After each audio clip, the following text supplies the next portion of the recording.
승리, 불구속 기소가 됐죠. 그런데 조만간 현역으로 입대를 하게 됐습니다. 병무청의 입장을 보죠. 수사 종료에 따라서 가수 승리에게 입영 통지서를 발송했다. 민간 법원에서 장기간 재판 시에 병역 의무 부과에 차질이 있을 수 있다. 이 취지는 이제 입대를 한 후에 재판을 이어가라 뭐 이런 취지인 것 같은데 수사 종료 시점에 그래서 입영 통지를 했다라고 얘기를 했습니다. 불구속 기소된 재판은 그렇다면 어떻게 진행이 될까요? 지금 이 버닝썬 사건을 가지고 사실은 이제 불구속 상태에서 건 한 1년 정도 수사가 끌어져 왔지 않았습니까? 예. 당시에 이제 이 승리 씨에 대해 가지고 그때가 이제 입영을 해야 되는 그런 순간인데 군에 한참 수사 중인데 지금 군에 입대를 하느냐, 그건 도피성 그 입대가 아니냐라고 해가지고 이제 본인이 스스로 이제 자진 입영 연기를 했습니다. 예. 그런데 이제 최근 검찰 수사가 종료됨에 따라서 병무청에서는 이제는 승리에게 입영 통지서를 갖다가 이제 통보를 하고 그 이유는 만약에 민간 법원에서 장기간 재판을 받게 된다면 병역 의무 부과에 차질이 있을 것이다 라고 하는 그런 이유인데요. 지금 입대를 하게 되면 이제 군법 피적용자로 신분이 바뀌어 가지고 군사 경찰 그리고 검경과 공조 수사를 받게 될 것으로 보입니다. 예. 승리 입대 소식에 누리꾼들은 뭐 당연 부정적인 반응을 내놓고 있습니다.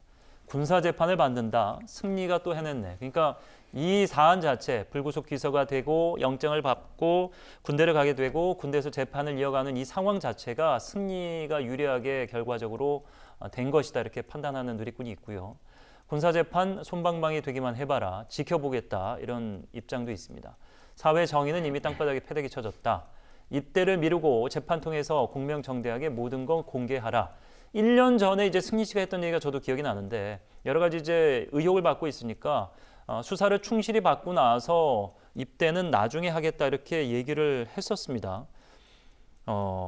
군사 재판에서 어떤 식으로 진행이 될지 우려되시는 대로 이제 사회에서 받는 것보다 조금 이렇게 약한 거 아닌가 이런 우려가 보편적으로 있는 것 같아요. 근데 사실 이 사안 자체가 워낙 주목을 끌고 중요한 사안이기 때문에 군사 재판을 한다 하더라도 일반인들이 생각을 하시는 대로 그렇게 아주 뭐 가볍게 처리를 한다라고 하는 것이 이제 그 보장이 없어요. 명확한 근거가 없는 그런 사항인데요. 예. 대신에 이제 언론 노출이 좀 덜 할 것이다.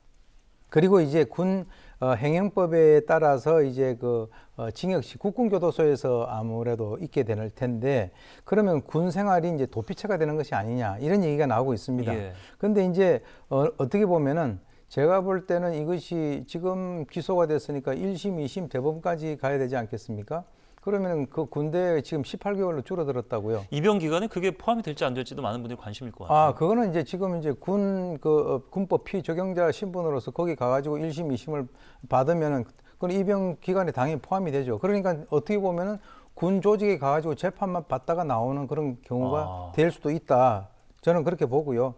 지금 이제 뭐 군에서의 그 형집행 및 군 수용자 처벌에 관한 법률에 의해 가지고 글쎄요, 이 뭐 좀 빨리 끝나면은 민간 교도소로 뭐 이감도 될 수가 있는데 지금 이게 군무이탈이라든가 그런 간단한 문제가 아니기 때문에 제가 볼 때는 거의 군 생활을 재판 받다가 끝나지 않겠나라고 생각이 듭니다. 말씀하신 대로 이제 한 1년을 재판을 진행하고 18개월이니까 그 안에 이제 재판이 끝나서 최종 판결이 나서 유죄가 입증이 되고 형을 살아야 되는 상황이 되면은 그러면 그때는 어떻게 될까요? 그러면은 이제 일단 이제 18개월이 끝나지 않습니까? 그러면 이제 당연히 민간으로 와야죠. 그러니까 복무를 18개월까지 마치고 나와서 처벌은 그때 가서. 그러니까 이제 제가 볼 때는 이 18개월이라고 하는 그 기간 동안 1심, 2심, 대법원까지가 다 끝나지 않을 가능성이 크다는 얘기죠. 길어져서. 그러니까 군대에 가가지고 재판만 받다가 나올 가능성이 있다는 겁니다. 예. 버닝썬 게이트와 연관된 두 사람, 가수 정준영, 최종훈 1심에서 집단 성폭행 혐의 등으로 실형을 선고를 받았었죠. 항소심이 어제 열렸다고 하는데 말을 바꿨다고 하는군요. 혐의를 부인했다고. 네, 지난해 11월에 이제 1심이 있었고요. 정준영 징역 6년, 그리고 최종훈 징역 5년으로 받았습니다. 그 당시 이제 재판부는 합동 중간간, 그리고 강제추행 이 여러 가지 어떤 행위들이 범행이 너무 중대해서 엄중한 처벌이 불가피하다 이렇게 했는데 지난 2월 4일 서울고법에서 지금 검찰에 이번에 승리를 기소하지 않았습니까? 그래서 이제 최종훈이와 연관돼서 추가 기소를 했습니다. 그런데 정준영, 최종훈 모두 항소심에서 집단 성폭행 혐의를 전면 부인을 한 그런 상태입니다. 예.